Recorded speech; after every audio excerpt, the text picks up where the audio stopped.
Hi everyone, this is just a quick flick through the new Knit and Crochet Project Planner that I have in the store.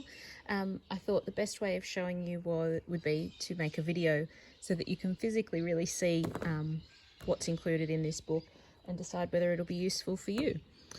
So this is a new addition to the store. When I came across them, I thought they were fabulous and thought that they would be really helpful for lots of crafters. I'm really excited about using it myself. So here we go. So as you can see, it's got a bit of a thicker cover on it. One of the best features of it is that it's spiral bound. So for me, that means that I can open it out flat without worrying about the spine being damaged, and then also it just sits flatter, easier to write in as well. So it's really bright and colourful, which makes it really easy to find in your project bag or in your stash of craft items. So here we have a contents page. I'll hold that up so you can take a look.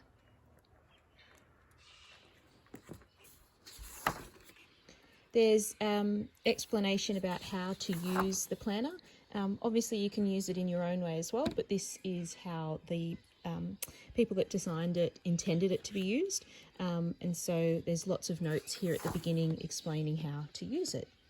Then we go into this little tab here. You'll see that there's all colourful tabs at the side that make it really easy to find where you're up to. And here we have, this part is called My Year.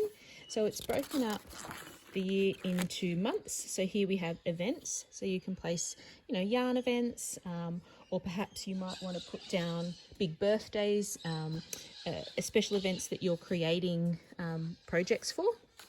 It might also be where you put meetups or classes that you're going to attend, things like that, but it gives you a whole year overview there.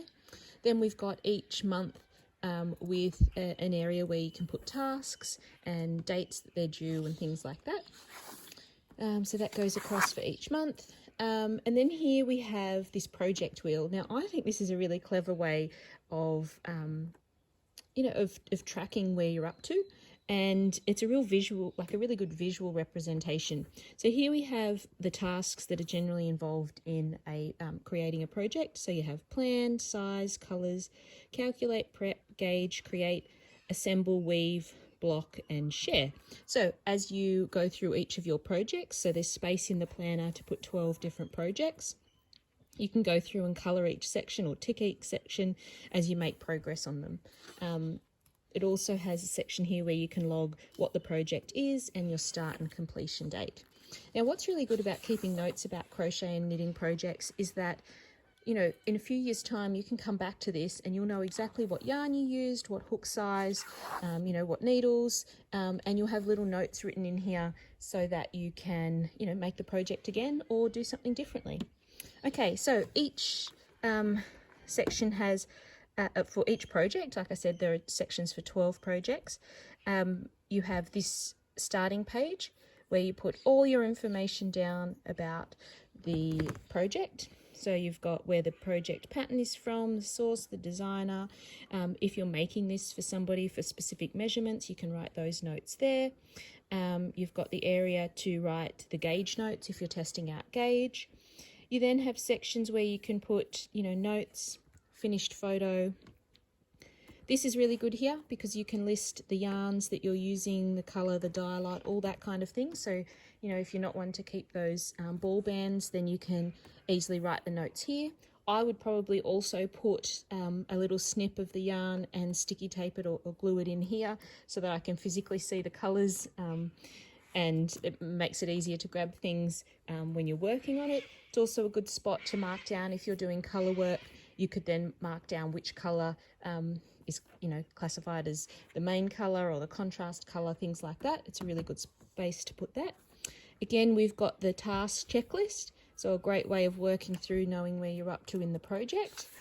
And then there are these 2 pages that allow you to, use it as a swatch board. You can, do some drawings and things. You can really use these for however you like. I can imagine that I would probably, if I'm doing something with a few different colours, I would probably sketch out and colour the different varieties of ways that I could do it. It would also be a good spot to tape or glue the actual swatch that you made. It might be a spot where you put different colours together to decide on your colour scheme. Yeah, you can use this for however you like. The way that each project is set out, they have one colour for each project. So project 1 you'll see has the red borders. Now, if using it for one project doesn't suit you, you could probably fit a couple of projects within the one section. So it might just be that this section for you becomes where you write things about beanies, or where you go ahead and write notes about socks. So it really is up to you how you go ahead and use it. Like I said, there are 12 project sections. So here we have project 2 and it's all in the orange, but all the same information and areas are set out for this one. So I'm going to then, we've got all those 12 in that section there. As you can see, it's all the different colors.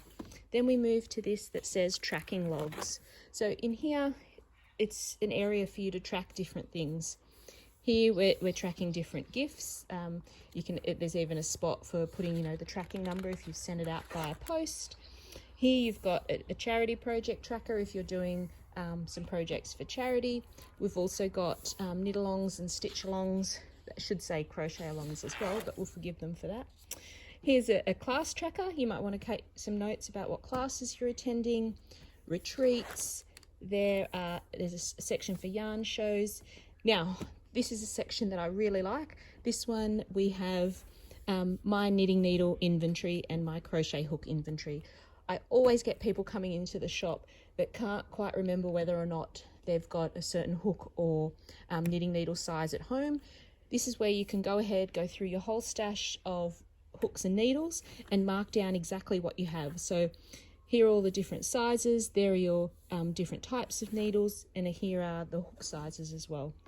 Now, one thing that this book does not have is the UK sizings.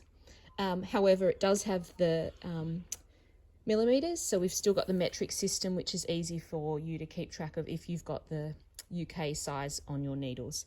So we've got US sizes and we've got the millimeters, so that will still work universally for everyone as well.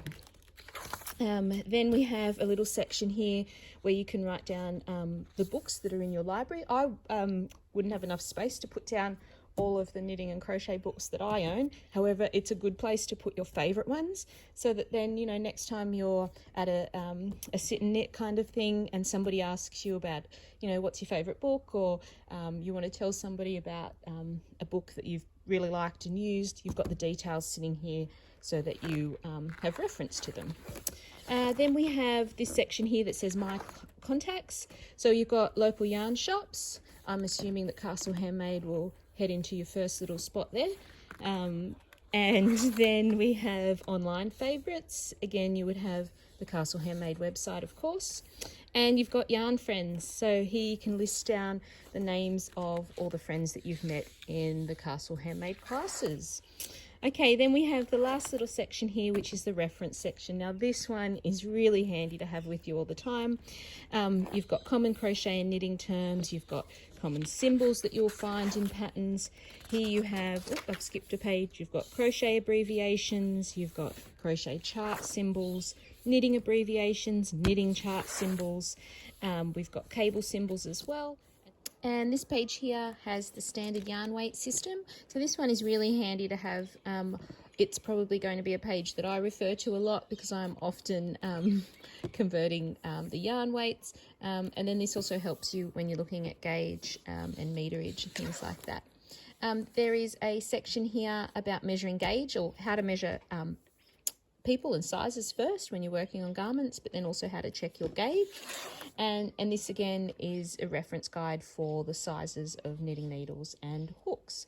So I just think this is a really fantastic way of keeping yourself organized and keeping track of the projects. It's really handy to carry all your information in one spot. And as soon as I saw this, I knew that it would be helpful to lots of people. So yeah, it's up on the website for anyone interested in purchasing it themselves.